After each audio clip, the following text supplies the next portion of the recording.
भर चौकामध्ये राष्ट्रवादी काँग्रेसचे माजी नगरसेवक वनराज अंधेकर यांची गोळ्या झाडून हत्या करण्यात आली। यावर अधिक माहितीसाठी आपल्यासोबत पुण्याचे जॉईंट सीपी सर आहेत रंजन कुमार शर्मा। सर, रात्री भर चौकामध्ये वर्दळीच्या भागामध्ये अशा पद्धतीने ही हत्या झाली, नेमकी ही हत्या कुणी केली, संपूर्ण आता तपास आपण सुरू केलाय, काय समोर येत आहे? काल रात्री समर्थ पोलीस स्टेशनच्या हद्दीमध्ये जे घटना घडलेली आहे त्यांच्यामध्ये प्राथमिक जे माहितीनुसार हे घटना जे आहे कौटुंबिक वाद, प्रॉपर्टीचे वाद आणि जुने वादातूनच झालेली आहे असा प्रायमरी माहिती आपल्याला मिळालेली आहे।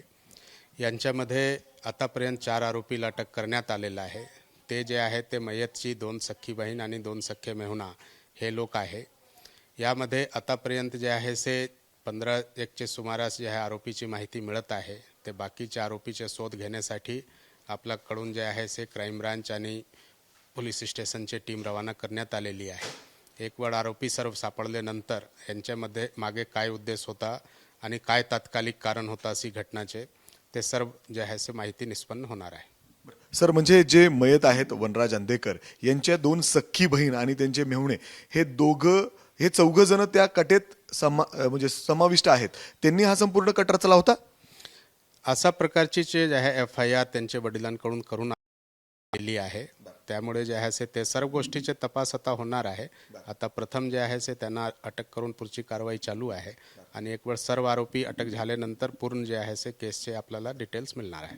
सर, का त्यांनी हा सगळा केला, काहीच माहिती समोर आली का? तुम्ही चौघांना अटक केल्यानंतर ह्याच्या अगोदर काही वाद झाले होते का? हा, यांचे प्रॉपर्टीचे वाद चालू आहे, नेमके ते कधीपासून चालू आहे या सर्व गोष्टी सविस्तर करण्यात येत आहे। प्राथमिक जे हे आहे पर्पस आहे की जास्तीत जास्त आरोपींना जितके लवकरात लवकर अटक करून ज्यांच्यामुळे की आपल्याला पूर्ण माहिती आणि हे सर्व घटनाची पूर्ण माहिती मिळणार आहे, त्यासाठी आपली टीम सतत कार्यरत आहे। सर, मागील काही दिवस पुण्यामध्ये काहीसं भीतीदायक वातावरण आहे। थेट हातामध्ये बंदूक घेऊन अशा पद्धतीने रस्त्यावर येतात, 1 नाही 2 नाही तर 5-5 गोळ्या झाडतात, हातात कोयते घेऊन। याच्या अगोदर देखील 3-4 हत्या अशाच झालेल्या आहेत। सर, कशा पद्धतीने हे सगळं कंट्रोल करणार आहात? कारण गुन्हेगारी कुठेतरी वाढताना दिसते पुण्यामध्ये। नाही, मागील 2-2.5 वर्षापासून सतत जे आहे से मोकाची 1-1 वर्षामध्ये 100पेक्षा जास्त कारवाई झालेली आहे। MPDA ही जे आहे 100चे सुमारास कारवाई झालेली आहे प्रत्येक वर्षी। त्यामुळे जे आहे से जवळजवळ सर्व गँगवर चांगली कारवाई झालेली आहे। आता हे घटना जे झाली त्यांचे जे आहे से आपल्याकडून चांगले मीमांसा होणार आहे आणि या अशी प्रकारची घटना भविष्यामध्ये होऊ नये यासाठी अजून काय पायले उचलला पाहिजे ते सर्व आम्ही करणार आहे। सर, ज्या परिसरामध्ये ही हत्या झाली त्या परिसरामध्ये काहीसा तणाव वातावरण दिसतोय। पोलीस देखील बळ त्या ठिकाणी तैनात करण्यात आलेला आहे। संपूर्ण तो परिसर, अर्थात तो शहराच्या मध्यवर्ती भाग आहे, पूर्ण मार्केट आहे नानापेठ परिसरामध्ये, संपूर्ण दुकानं बंद आहेत, लोकांमध्ये भीतीदायक आहे। लोकांना कशा पद्धतीने आपण हे सगळं रोखण्याचा प्रयत्न करणार आहोत आणि लोकांमधली जी भीती आहे ती कशी पद्धतीने कमी होईल असं वाटतंय तुम्हाला? नाही, त्यासाठी आपण योग्य बंदोबस्त लावलेले आहे आणि इथे कोणी काही प्रॉब्लेम होऊ नये यासाठी जे आहे से त्या ठिकाणी अजून जे आहे से बरेच बंदोबस्त आम्ही पाठवले आहे आणि ज्यावेळी अंत्यविधी होतील त्यासाठीचे पण एक्स्ट्रा बंदोबस्तचे नियोजन करण्यात आलेलं आहे।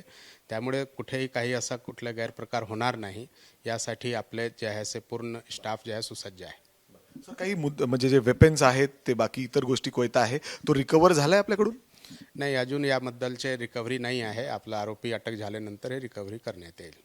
अर्थात राष्ट्रवादी काँग्रेसचे जे माजी नगरसेवक आहेत त्यांची हत्या करण्यात आलेली आहे, अंधेकर, अर्थात त्यांच्याच कौटुंबिक वादातून हा संपूर्ण प्रकार त्या ठिकाणी घडलेला आहे आणि त्यासाठी आता पोलिसांनी 4 जणांना अटक देखील केलेली आहे। मात्र जे दुचाकीवरून 10 ते 15 जण आली होती, त्यांच्या हातामध्ये बंदुका होत्या, कोयते होते, त्या लोकांना अजून देखील अटक करण्यात आलेली नाही। ज्या बंदुकीतून हे फायर करण्यात आलेलं आहे ती बंदूक देखील अजून पोलिसांना सापडलेली नाही, त्या दृष्टीने पोलिसांनी तपास सुरू केलेला आहे। मात्र अतिशय धक्कादायक घटना घडल्यानंतर पुण्यामध्ये काहीशी तणावपूर्ण वातावरण पाहायला मिळतंय।